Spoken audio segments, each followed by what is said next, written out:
अज्ञात वाहनाच्या धडकेत नीलगाय जखमी, वन विभाग व वन्यजीव रक्षकांच्या संयुक्त प्रयत्नातून यशस्वी रेस्क्यू। भोकरदन तालुक्यातील अजिंठा बुलढाणा राष्ट्रीय महामार्गावर विझोरा येथे आज दिनांक 17 जानेवारी रोजी अज्ञात वाहनाच्या धडकेत एक वन्य प्राणी नीलगाय गंभीर जखमी झाल्याची घटना घडली।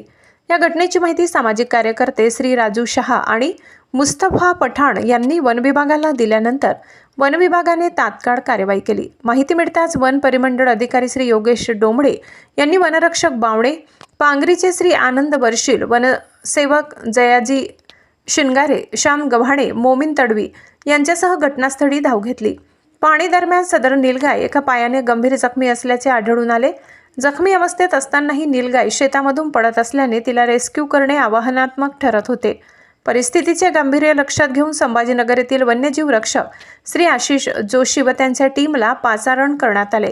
संयुक्त प्रयत्नातून नीलगायला सुरक्षितपणे रेस्क्यू करण्यात यश आले। त्यानंतर पशुवैद्यकीय अधिकारी श्री बोर्डे यांनी नीलगायीवर तात्काळ प्रथमोपचार केले, मात्र जखम गंभीर असल्याने पुढील उपचारासाठी नीलगायला जालना येथे हलविण्यात आले।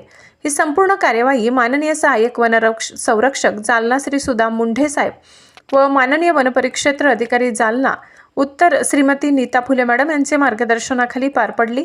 या रेस्क्यू मोहिमेत वन विभागासोबतच सामाजिक कार्यकर्ते राजू शहा, मुस्तफा पठाण, राजू शहा, दाऊद शहा, सचिन गावंडे, समाधान गावंडे, जगन्नाथ आढाव, भानुदास वाघमारे, कृष्णा तेलंग तसेच विझोरा गावातील ग्रामस्थांनी मोलाचे सहकार्य केले।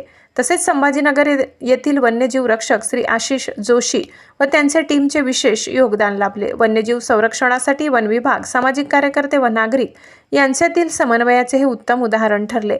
शहा न्यूज मराठीसाठी न्यूज रिपोर्टर राजू शहा, जालना।